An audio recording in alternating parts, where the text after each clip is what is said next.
The search continues. Springfield police are still looking for the woman abducted over the weekend on North Glenstone. What the police say about the alleged suspects in their arrest and the endangered woman.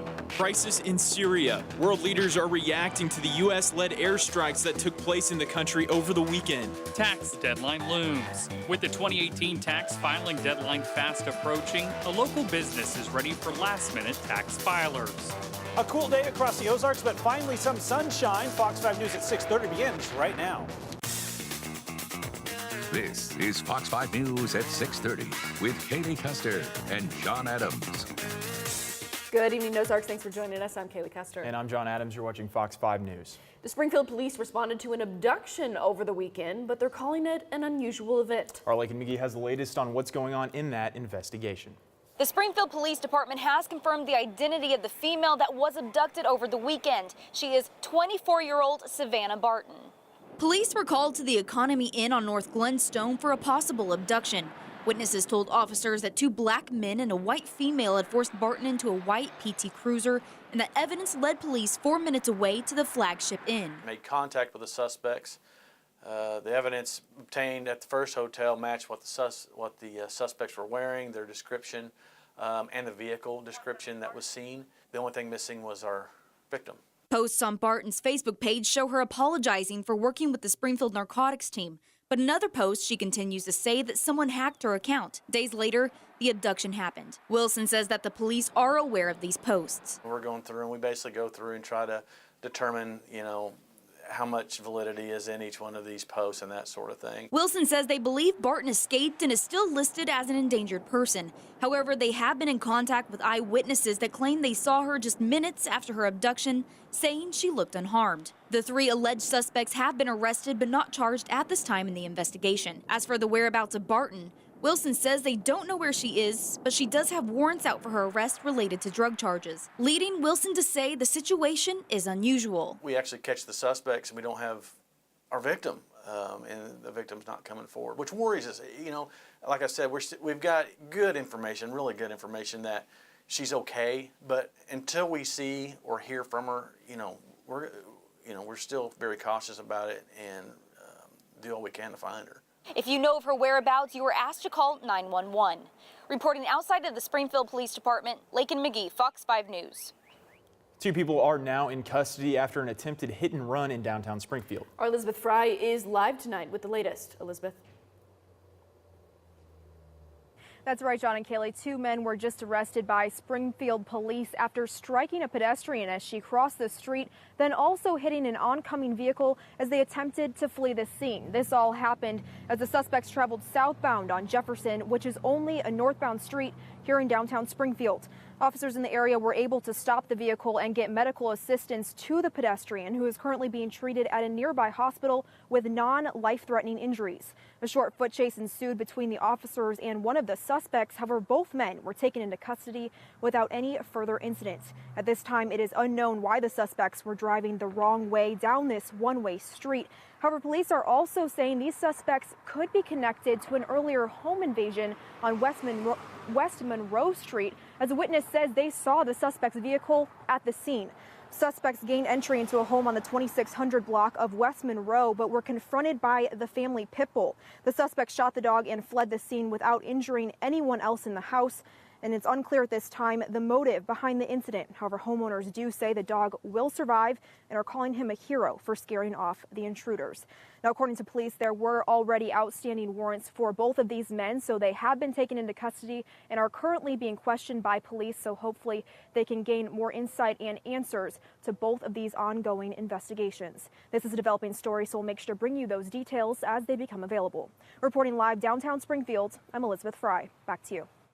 Thanks, Elizabeth. A Sparta High School student is charged with second-degree terroristic threats. 17-year-old Cooper Hyde allegedly made threats to shoot up the school, warning classmates not to show up to graduation while making a gun gesture with his hand.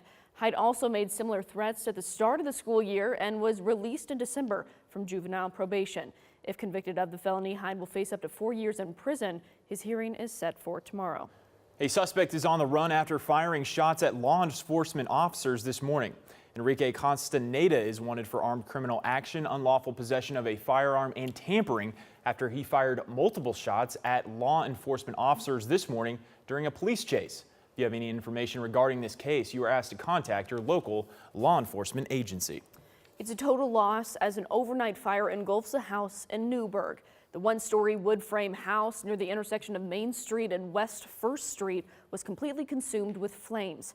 Crews were on scene for over 3 hours. No injuries were reported, and the cause of the fire is under investigation. Greene County has hired a special prosecutor to look into claims made against County Commissioner Bob Surton. Amy Fight, a prosecuting attorney out of Christian County, will be tabbed to look into complaints filed by Linda Simpkins that claim Surton misused taxpayer dollars, amongst other claims. The special prosecutor will review evidence to determine whether or not the commissioner should be removed from office. A judge says Thursday will be the day that Governor Eric Greitens' criminal charges could be dropped. The judge gave lawyers a noon Wednesday deadline for any filing related to Greitens' lawyers' complaints of the prosecution withholding evidence. Greitens faces a felony charge of invasion of privacy from allegedly taking a naked photo of a woman he was having an extramarital affair with without her consent.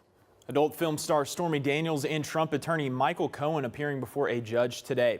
The hearing is over evidence seized during a recent FBI raid. This weekend, an attorney filed papers asking a federal judge to keep prosecutors from looking into the materials seized by the FBI until President Trump and Cohen had a chance to review them. Cohen is suspected of possible bank fraud and campaign finance violations. Among the documents is his $130,000 hush money payment to adult film star Stormy Daniels on the eve of the 2016 presidential election. The president traveled to Florida today. The trip comes as the president further blasts James Comey ahead of the former FBI director's book release tomorrow. The president using Twitter to accuse the former FBI director of committing many crimes. The president's post referring to Comey not filing charges against Hillary Clinton for using a personal email server as Secretary of State months before the FBI concluded its investigation. Comey is hitting back, doubling down on claims Mr. Trump is morally unfit to be president. Well, more United States airstrikes could be coming to Syria. Jennifer Griffin has more from the Pentagon. Airstrikes by a U.S.-led coalition pounding targets in Syria over the weekend. Retaliation against the Assad regime for a chemical weapons attack that killed dozens. The president says it was a complete success, and now the White House is hinting there could be more military action to come in Syria, despite Trump's repeated calls for America to disengage from Mideast conflicts. What the president has said is he absolutely wants our troops to come home. But he wants the mission to be accomplished as it relates to defeating and crushing ISIS. But until then, we're going to accomplish what he wants. But many lawmakers on Capitol Hill, including some Republicans, are dead set against deepening America's military involvement in Syria, calling on the president to consult Congress for new authorization before conducting any more airstrikes. You heard our president saying, "I'm going to make you pay a big price. You're an animal." And what did Assad see? A military strike that didn't change his life at all. But the White House is also putting much of the blame on Russia following years of military aid for the Syrian government. We saw what happened with the silly Russian reset, the stupid plastic button. We saw about the red line in Syria. This is a president who doesn't talk, who takes action. And he did so with France and the UK, and people ought to notice. Senators Bob Corker and Tim Kaine have authored a bipartisan bill that would provide authorization for the use of military force in Syria, but it's unclear when lawmakers will consider it. At the Pentagon, Jennifer Griffin, Fox News. Well, finally, a sunny Monday here in the Ozarks. Yeah, it's about time. It's time to check in with Chief Meteorologist David Keller, who's in the First Alert Weather Center tonight with more. David.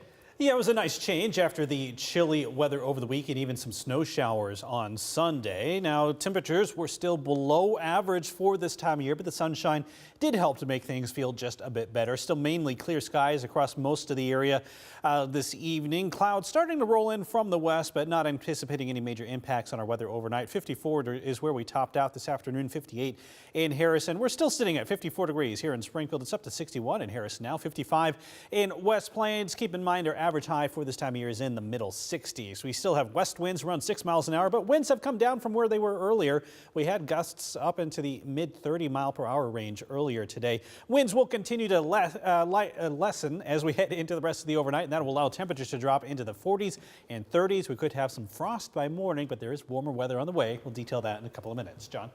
Thank you, David.